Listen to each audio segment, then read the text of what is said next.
Kuro, Child of Dragons, Episode 11, Soul of Illusion. Leaving behind the story of Kuro, we return again to the perspective of Demon Kuro in the Accursed Lands. The atmosphere is meant to subtly mirror that of the underworld before slowly introducing more sounds until it feels a great distance away. The idea is for this world to be significantly more inviting than the world we were graced with last episode, even though it is a far cry from everything above. Demon Kuro would slowly come into view. Having left the clearing containing Lone Shadow Longswordsman, he is left to silently look off into the village ahead. It's quiet, save for the sound of running water and slowly rustling branches of trees above and below, but another sound eventually becomes audible, a low rumble, of which gradually divided into many growls. The fangs of the night. The idea for this fight is that our character would turn to face an army of hounds, all phasing into existence. And there would be more, much, much more than any person could hope to be able to handle, but Demon Kuro is no mere combatant. Though I never did film an official fight for the Fangs of the Night, I do have some clips that would have likely been used had I gotten this far in the episodes.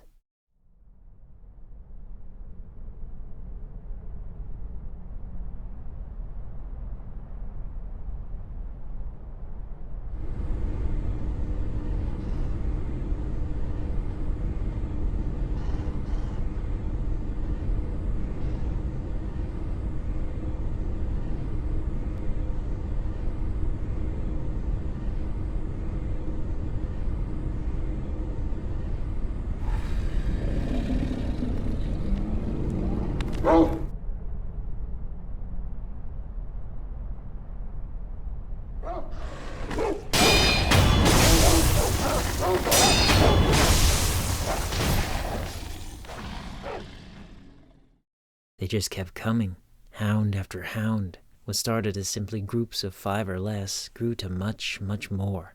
Eventually it was too much to bear, forcing the Demon of the Dragon to leap down from the high point in order to escape the unending claws and teeth. It soon becomes apparent to Demon Kuro and subsequently the audience that this decision was perhaps made with too much haste, for he had entered the den itself, and it was alive with fury. The Demon of the Dragon's eyes went wide, coiled sword raised in a defensive position. Barks sounded from the hounds up close, alerting those further away until the village itself began to animate with movement. For a moment of respite, Demon Kuro looked up in the direction of where he intended to go, a waterfall just beyond the village. It roared, water clashing against rock, its sounds not so easily dampened out amid the onslaught of growls that came ever closer. Demon Kuro leveled his breathing and returned his blade to face those before him. He began to slowly walk forward, no hesitation to be found. For the Fangs of the Night boss fight, there was going to be a normal health bar and every downed hound would lower it. The intention for this fight was for Demon Kuro to slowly trek through the houses, deflecting, dodging, and laying waste to each and every foe he found. You know me, I can't get enough of these massively unfair fights. They just fuel me. And one of the reasons I loved making Kuro Child of Dragons videos so much was the fact that I could create a reason to fight my heart out in these. I still do enjoy that aspect more than anything, even if I'm unwilling to do the actual filming anymore. Anyways, in conclusion to this, Demon Kuro would at last make it to the foot of the waterfall itself, the location being directly in view, though a sliver of the health bar would still remain. With that, a final hound would charge the Demon of the Dragon while his back was turned, but in true anime fashion, Demon Kuro would perform a sidestep death blow on the dog, ramming the coiled sword straight through. A pained cry would mark the end of the boss fight, and the beginning of the next. My friends, I introduce to you Lone Shadow Takaoni. Now, I will say that I did not finish this fight. All I really have is just an incomplete Phase 1, but it certainly gets the point across for us to the skills that this Lone Shadow does possess. Had I been able to finish it fully, this fight would have been something to remember.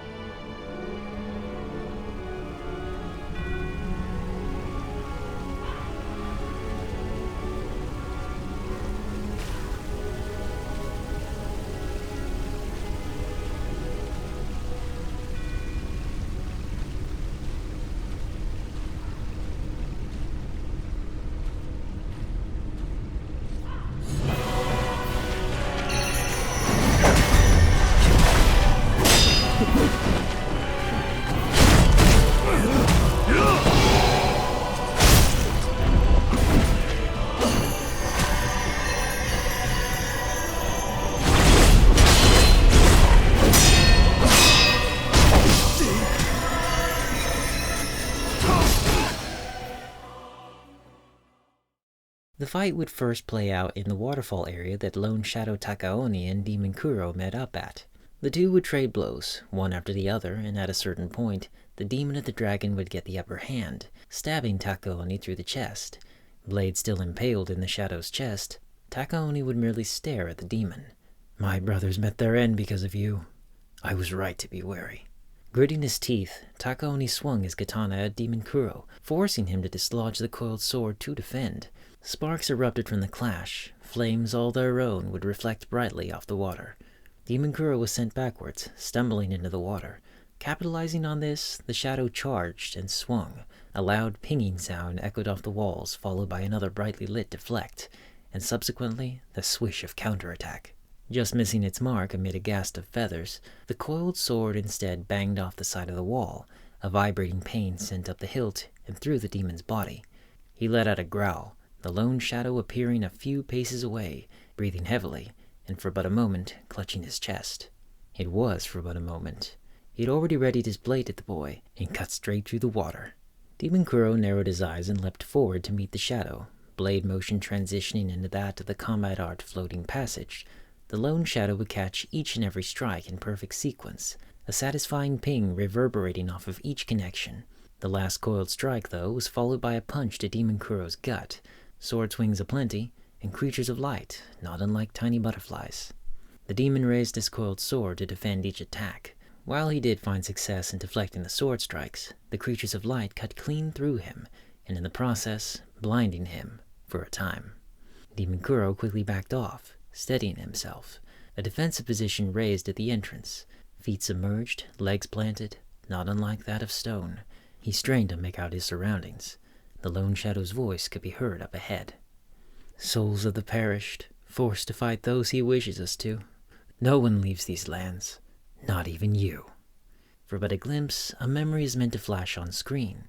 Beside a pond, overlooking the outskirts of a far-off settlement, a sight of two lone shadows, one cloaked in purple and one in white, would ready their katanas, particles of snow falling around them, dampening any and all noise. The vision would quickly fade, and we'd return to Demon Kuro. Sweat glistened off the face of the boy. He let out a sound that very well could have been taken as a curse, and forced himself backwards, letting the stream guide him outward. With one step, then another, he slowly backed away. From what he could gather, a set of footsteps followed just ahead. At this point, if I had filmed it, I would have cut to black, though I'd allow the atmosphere of the underworld, in addition to the sounds given off by the two combatants, to remain. Perhaps I'd slowly fade into clips of the vegetation surrounding the arena, though towards the end I'd bring our view back to that of the Demon Kuro's perspective. It is at this point that, outside the waterfall area, Demon Kuro would continue his fight with Takaoni, and through the fight, illusions of all kinds would phase into existence, backing up the lone shadow. Hounds, creatures resembling that of men, additional deceased shadows, all this would essentially be Phase 2. Now, if I was a better writer, I would have been able to express this to you, but writing this part was seriously giving me a headache, so I'm back to summarizing what my plans were. Demon Kuro was meant to combat the forces of hounds, villagers of old, shadows, everything in the kitchen sink, really. If it looked cool in film, it's going in. Phase 2 is basically the essence of the Lady Butterfly fight in the main Sekiro game, but it would have been cranked up to 11, as I so often like to do in my alternate reality story. It would be a hard fight, but Demon Kuro would eventually come out on top. If I could will it, I'd have him steadying himself on his sword, covered in blood, and limping towards the white-cloaked shadow, of which at this point Takaoni is in a similar state. From a downed Takaoni, the camera would slowly pan up to face a scowling demon, expression just visible through the endless cuts embedded across its human's face. "Do it!" he spat, scarcely able to raise a fist, let alone his own sword. He let it go, and replied this time in a pained voice. "Just do it." And he did. Coiled sword, glowing a bright white, concealed in thick blackness. It cut true. That which was one was cut in two. But this wouldn't be the end of the fight. There would be a fabled Phase 3, of which I only had some idea as to what it was going to be. From what I could gather, throughout this boss fight, the world would lose its realness or rigidity as it, as its own entity, fights tooth and nail to keep Demon Kuro in the illusion. I like to think of this akin to someone desperately trying to wake themselves up from a dream. Now, as you'd expect, the Demon of the Dragon comes out on top. This boss fight ends, and the world itself fades into a deep nothingness, blackness stretching indefinitely in all directions. This would appear very much the same as the place Masanari held Demon Kuro at when he first met Takaoni in a previous episode. At this point, for a short while, I'd draw attention to the fact that there is no atmosphere. There's no sounds at all, this place being entirely otherworldly feeling. But silence would eventually be broken as footsteps grew louder behind Demon Kuro. He turned to face a familiar face. The demon met the eyes of Lone Shadow Long Swordsman. He dipped his head. "Thank you, Flaming Warrior." Suddenly, his attention fell upon another figure, alone in the darkness. The shadow let out an alarmed grunt. The camera would pan to show a lone figure standing not so far a distance from Demon Kuro. It was a woman wearing white and red clothing, a basket atop her head. Let's be honest, we'd all be able to recognize her. It's Orin of the Water. The camera would show these three remaining figures, alone in the infinite darkness. I slowly pan back as we fade to black, the sounds of the outside world slowly but surely assaulting our ears. War had at last come to Ashina. Demon Kuro would awaken at the top of some stairs leading to Ashina Castle, and when his vision returns, he's left to take in the sight of a massive battle between both the Ashina and the Central Forces. I would have used the Inner Ashina mod to pull this off, but I never got around to it. It's also night, by the way, so quite some time has passed. As Demon Kuro is coming to, a voice could be heard. "Hey you, you're finally awake." It was Genichiro. Demon Kuro instinctively lunged for his coiled blade, that which had been resting beside a dead Lone Shadow, but just as his fingers grasped the hilt, he'd been punched in the chest by Genichiro. The idea was to play that brutal punch animation from his boss fight. Blurry red vision would follow before fading to black, the sounds of his coiled sword falling away, dissipating out of existence. The last part that would be heard by Demon Kuro, and the final words of this episode, "For the glory of Ashina," spoken by a victorious Genichiro.